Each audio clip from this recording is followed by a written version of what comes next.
काही तासात पोट साफ होण्यासाठी काय करावे?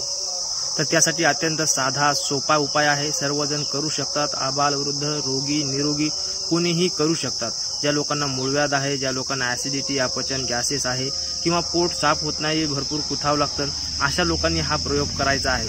किंवा ज्यांचं कधीतरी 8 दिवसातून 15 दिवसातून असं वाटतं की माझ्या पोटामध्ये खूप घाण आहे, माझं पोट दररोज साफ झालं पाहिजे किंवा इतक्या दिवसाची घाण ही एका दिवसात गेली पाहिजे, तर त्या लोकांकरता हा अत्यंत साधा सोपा प्रयोग आहे. त्यांनी काय करायचं आहे, एरंड्याचं तेल सर्वत्र उपलब्ध आहे. किराणा दुकानावरती आहे, मेडिकलवरती पण आहे.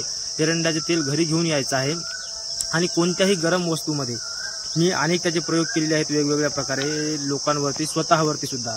एक तर तुम्ही चहा घेत असाल तर गरम चहामध्ये, चहा नसाल घेत तर गरम दुधामध्ये, दूधही भेटत नसेल तर गरम पाण्यामध्ये, किंवा गरम पाण्यातही घ्यायचं नसेल, त्याची चव जर आवडत जर नसेल तर तुमची ती गरम भाजी गरम वरण याच्यामध्ये सुद्धा टाकून घेऊ शकता. माझे बाबा तर पोळीला लावून सुद्धा खायचं सांगत होते. आणि त्यामध्ये काही एखादी रेसिपी जरी केली, जी तुम्ही जर खाऊ जर शकत असाल तर त्या एरंड्याच्या तेलामध्ये रेसिपी जरी केली तरी सुद्धा ती सुद्धा रेसिपी ही गुणकारीच असते, पोट साफ करणारी असते, पोटातली जी घाण आहे ती बाहेर टाकणारी असते. आणि एरंड्याचं तेल फक्त रेचक म्हणजे फक्त पोट साफ करणारं नसूनच शक्तिवर्धक आहे, रसायन सांगितलेलं आहे, वातासाठी पित्तासाठी अशा विविध प्रकारच्या आजारावरती हे एरंड्याचं तेल उपयोगी आहे. त्याचा जरूर उपयोग करा. या इंग्रजी औषधीपासून, अत्यंत किचकट ट्रीटमेंटपासून दूर राहा.